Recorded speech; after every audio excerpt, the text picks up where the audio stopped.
Terima kasih Anda masih menyaksikan Kompas Siang. Saudara, Mahkamah Konstitusi hari ini menggelar rapat pemusyawaratan hakim atau RPH terkait gugatan putusan MK nomor 90 soal syarat batas usia minimal Capres-Cawapres di Pilpres 2024.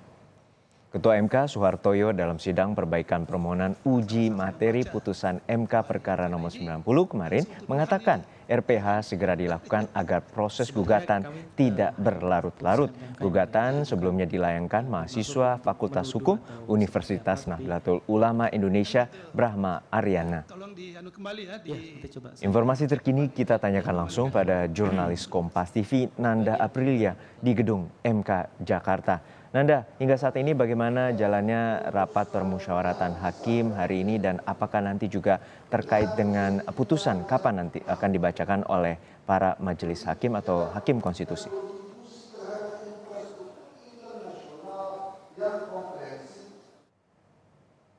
Terkait dengan rapat pemusyawaratan hakim atau disingkat RPH, sebenarnya menurut informasi yang kami dapat ini direncanakan digelar pada pukul 8 pagi tadi. Namun kalau kami memantau sampai dengan saat ini memang masih belum dimulai untuk pengajuan rapat pemusyawaratan hakim atau RPH. Dan kalau kita bisa merujuk dalam UU MK terkait dengan rapat pemusyawaratan hakim atau RPH ini disebut sebagai salah satu jenis sidang dalam persidangan di MK yang merujuk dalam pasal 40 ayat 1, di mana nanti tentu dalam rapat pemusyawaratan hakim terkait dengan perkara 141 garis miring PUU strip XXI garis miring 2023 terkait dengan permohonan yang diajukan oleh Brahma Aryana, mahasiswa hukum dari Universitas Nahdlatul Ulama Indonesia terkait dengan batas usia capres maupun cawapres, ini akan dibahas. Nanti apa saja yang akan dibahas? Salah satunya adalah terkait dengan surat-surat perkara, fakta yang terungkap di persidangan, kemudian alat bukti dan keyakinan hakim mengambil keputusan dan juga finalisasi putusan. RPH hari ini dilakukan secara garis besarnya dilakukan secara tertutup dan dihadiri paling sedikit 7 orang hakim dari Mahkamah Konstitusi, yakni terdiri dari Ketua MK, Wakil Ketua MK, dan juga hakim yang ditunjuk.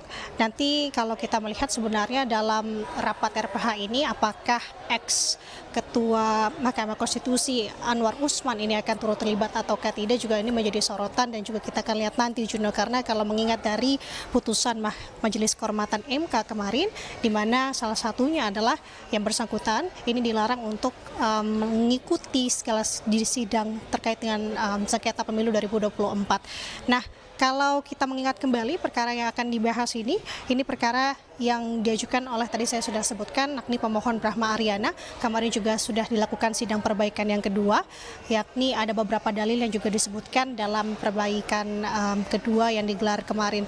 Juno. Ya Nanda, untuk saat ini apa dampak dari hasil putusan hakim terkait dengan gugatan perkara nomor 90?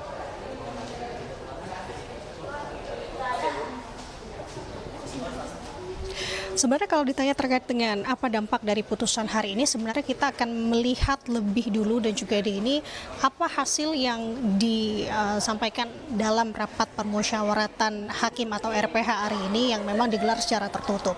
Namun kalau kita bisa melihat nanti sekiranya memang perkara ini disahkan, akan ada dan juga kita sebenarnya akan melihat mulai sejak kapan peraturan atau putusan ini diberlakukan. Semisal putusan ini dilakukan dan mulai diterapkan tahun ini akan menjadi sorotan karena memiliki dampak-dampak luas tentunya. Salah satunya yang pertama, poin akan berdampak dengan peraturan KPU atau PKPU yang kita ketahui bahwa baru-baru ini juga sudah melalui proses revisi atas putusan nomor 90 kemarin, yakni batas usia capres maupun cawapres.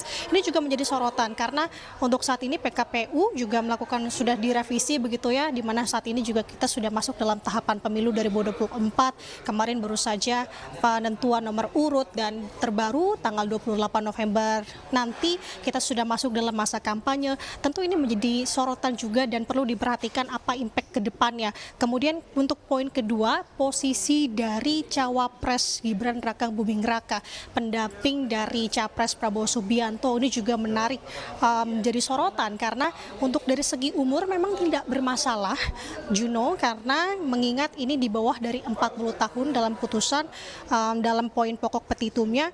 Namun kalau melihat dari jabatan ini menjadi permasalahan karena terakhir jabatan yang diisi oleh Gibran adalah sebagai wali kota. Kemarin kalau kita bisa mengingat sedikit terkait dengan dalil petitum pokok perkara yang disampaikan oleh Brahmana, ini dalam permohonannya Brahmana kembali menguji lagi konstitusionalitas pasal 169 huruf Q Undang-Undang Nomor 7 Tahun 2017 tentang pemilu, yang dimana sebagaimana dimaknai oleh MK dari putusan MK Nomor 90, yang dimana untuk capres maupun cawapres di bawah usia 40 tahun atau pernah atau sedang menduduki jabatan yang dipilih melalui pemilihan umum termasuk pemilihan kepala daerah. Nah, dalil yang terbaru dalam pemohonannya frasa ini diganti. Untuk permohonan pertama dalam petitumnya yakni pernah atau sedang menduduki jabatan yang dipilih melalui pemilihan kepala daerah pada tingkat provinsi, yakni pada jabatan gubernur. Dan terbaru dalam sidang perbaikan kedua kemarin ada renvoy ataupun perbaikan, frasa tersebut diubah kembali, yakni paling rendah usia 40 tahun atau berpengalaman sebagai kepala daerah pada tingkat provinsi, yakni gubernur atau wakil gubernur. Kesimpulannya, Juno, bahwa Brahma atau pemohon di sini mengajukan gugatan ulang dengan harapan yang bisa maju sebagai capres ataupun cawapres berusia kurang dari 40 tahun. Namun yang perhatikan di sini adalah untuk gubernur dan wakil gubernur saja, tidak termasuk bupati ataupun wali kota. Jadi tentu ini yang kita akan tunggu bersama, khususnya yang terbaru ini adalah dari rapat permusyawaratan hakim hari ini, apakah nanti hasilnya akan lanjut ke sidang pemeriksaan selanjutnya ataukah putusan akan lebih dini dibacakan. Kembali ke studio, Juno. Baik, terima kasih atas laporan lengkap Anda, jurnalis Kompas TV Nanda Aprilia dari Gedung MK Jakarta.